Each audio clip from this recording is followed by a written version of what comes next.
بسم الله الرحمن الرحيم. الرحمن علم القرآن، خلق الإنسان علمه البيان.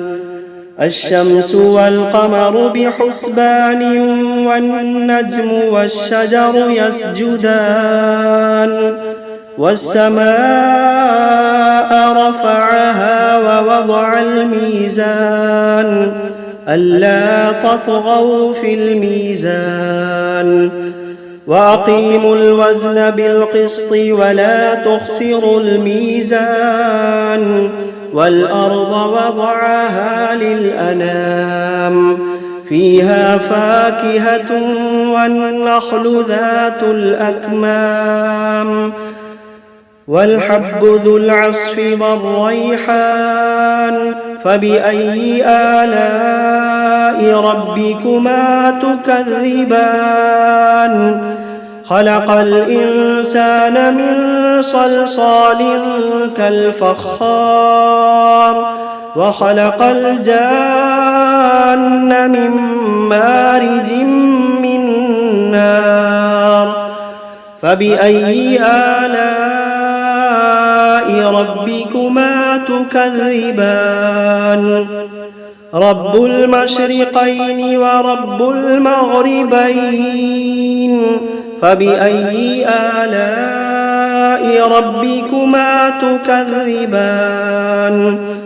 مرج البحرين يلتقيان، بينهما برزخ لا يبغيان. فبأي آلاء ربكما تكذبان؟ يخرج منهما اللؤلؤ والمرجان. فبأي آلاء ربكما تكذبان؟ وله الجوار المنشآت في البحر كالأعلام. فبأي آلاء ربكما تكذبان؟ كل من عليها فان، ويبقى وجه ربك ذو الجلال والإكرام. فبأي آلاء ربكما تكذبان؟ يسأله من في السماوات والأرض كل يوم هو في شأن. فبأي آلاء ربكما تكذبان؟ سنفرغ لكم أيها الثقلان. فبأي آلاء ربكما تكذبان؟ يا معشر الجن والإنس إن استطعتم أن تنفذوا من أقطار السماوات والأرض فانفذوا، لا تنفذون إلا بسلطان. فبأي آلاء ربكما تكذبان؟ يرسل عليكما شواظ من نار ونحاس فلا تنتصران. فبأي آلاء ربكما تكذبان؟ فإذا انشقت السماء فكانت وردة كالدهان. فبأي آلاء ربكما تكذبان؟ فيومئذ لا يسأل عن ذنبه إنس ولا جان. فبأي آلاء ربكما تكذبان؟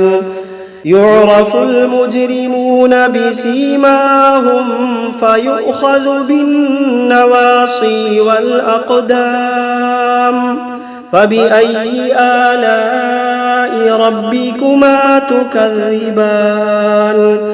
هذه جهنم التي يكذب بها المجرمون يطوفون بينها وبين حميم آن فبأي آلاء ربكما تكذبان ولمن خاف مقام ربه جنتان فبأي آلاء ربكما تكذبان ذواتا أفنان فبأي آلاء ربكما تكذبان فيهما عينان تجريان فبأي آلاء ربكما تكذبان فيهما من كل فاكهة زوجان فبأي آلاء ربكما تكذبان متكئين على فرش بطائنها من استبرق وجنى الجنتين دان فبأي آلاء ربكما تكذبان فيهن قاصرات الطرف لم يطمثهن إنس قبلهم ولا جان فبأي آلاء ربكما تكذبان كأنهن الياقوت والمرجان فبأي آلاء ربكما تكذبان هل جزاء الإحسان إلا الإحسان فبأي آلاء ربكما تكذبان ومن دونهما جنتان فبأي آلاء ربكما تكذبان مدهامتان فبأي آلاء ربكما تكذبان فيهما عينان نضاختان فبأي آلاء ربكما تكذبان فيهما فاكهة ونخل ورمان فبأي آلاء ربكما تكذبان فيهن خيرات حسان فبأي آلاء ربكما تكذبان حور مقصورات في الخيام فبأي آلاء ربكما تكذبان لم يطمثهن إنس قبلهم ولا جان فبأي آلاء ربكما تكذبان متكئين على رفرف خضر وعبقري حسان فبأي آلاء ربكما تكذبان تبارك اسم ربك ذي الجلال والإكرام بسم الله الرحمن الرحيم تبارك الذي بيده الملك وهو على كل شيء قدير الذي خلق الموت والحياة ليبلوكم أيكم أحسن عملا وهو العزيز الغفور الذي خلق 7 سماوات طباقا ما ترى في خلق الرحمن من تفاوت فارجع البصر هل ترى من فطور ثم ارجع البصر كرتين ينقلب إليك البصر خاسئا وهو حسير ولقد زينا السماء الدنيا بمصابيح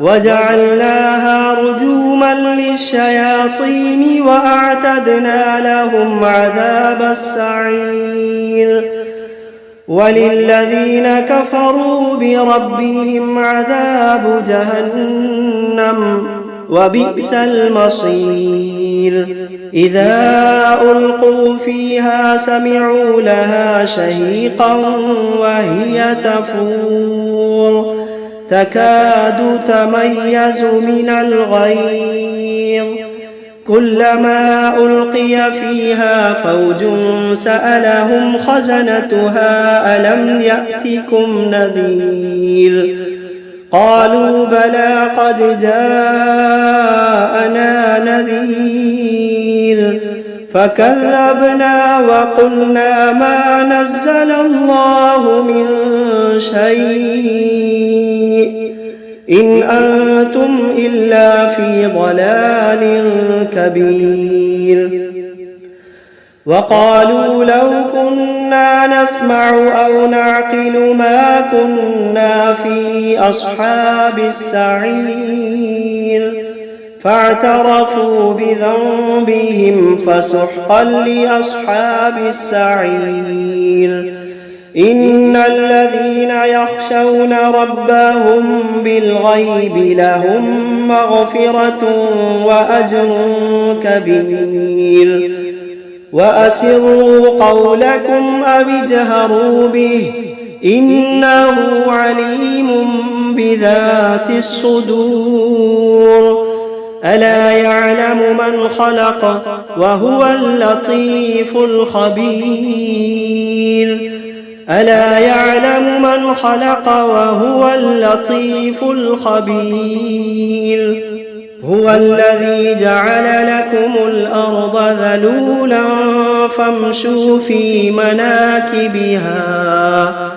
فامشوا في مناكبها وكلوا من رزقه وإليه النشور أأمنتم من في السماء أن يخسف بكم الأرض فإذا هي تمور أم أمنتم من في السماء أن يرسل عليكم حاصبا فستعلمون كيف نذير ولقد كذب الذين من قبلهم فكيف كان نكير أولم يروا إلى الطير فوقهم صافات ويقبضن ما يمسكوهن إلا الرحمن إنه بكل شيء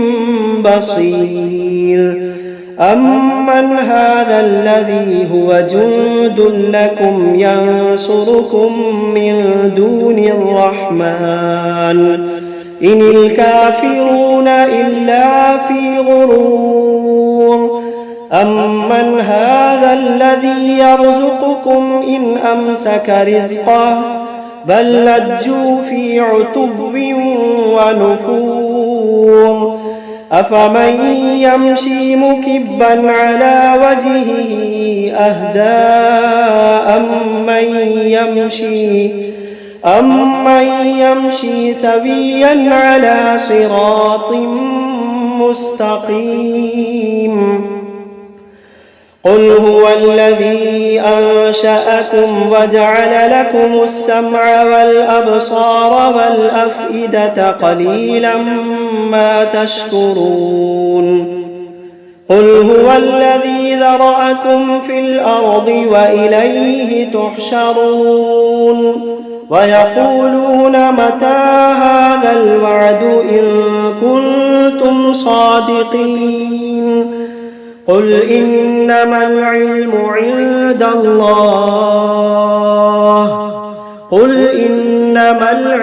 عند الله وإنما أنا نذير مبين فلما رأوه زلفة سيئت وجوه الذين كفروا وقيل هذا الذي كنتم به تدعون قل أرأيتم إن أهلكني الله ومن معي أو رحمنا فمن يجير الكافرين من عذاب أليم قل هو الرحمن آمنا به وعليه توكلنا فستعلمون من هو في ضلال مبين قل أرأيتم إن أصبح ماؤكم غورا فمن يأتيكم بماء معين بسم الله الرحمن الرحيم قل أوحي إلي أنه استمع نفر من الجن فقالوا إنا سمعنا قرآنا عجبا يهدي إلى الرشد فآمنا به ولن نشرك بربنا أحدا وأنه تعالى جد ربنا ما اتخذ صاحبة ولا ولدا وأنه كان يقول سفيهنا على الله شططا وأنا ظننا أن لن تقول الإنس والجن على الله كذبا وأنه كان رجال من الإنس يعوذون برجال من الجن فزادوهم رهقا وأنهم ظنوا كما ظننتم أن لن يبعث الله أحدا وأنا لمسنا السماء فوجدناها ملئت حرسا شديدا وشهبا وأنا كنا نقعد منها مقاعد للسمع فمن يستمع الآن يجد له شهابا رصدا وأنا لا ندري أشر أريد بمن في الأرض أم أراد بهم ربهم رشدا وأنا منا الصالحون ومنا دون ذلك كنا طرائق قددا وأنا ظننا أن لن نعجز الله في الأرض ولن نعجزه هربا وأنا لما سمعنا الهدى آمنا به فمن يؤمن بربه فلا يخاف بخسا ولا رهقا وأنا منا المسلمون ومنا القاسطون فمن أسلم فأولئك تحروا رشدا وأما القاسطون فكانوا لجهنم حطبا وأن لو استقاموا على الطريقة لأسقيناهم ماء غدقا لنفتنهم فيه ومن يعرض عن ذكر ربه يسلكه عذابا صعدا وأن المساجد لله فلا تدعوا مع الله أحدا وأنه لما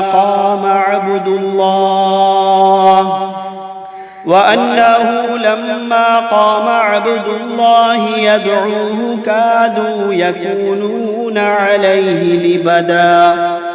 قل إنما أدعو ربي ولا أشرك به أحدا. قل إني لا أملك لكم ضرا ولا رشدا. قل إني لا أملك لكم ضرا ولا رشدا. قل إني لن يجيرني من الله أحد. قل إني لن يجيرني من الله أحد ولن أجد من دونه ملتحدا إلا بلاغا من الله ورسالاته ومن يعص الله ورسوله فإن له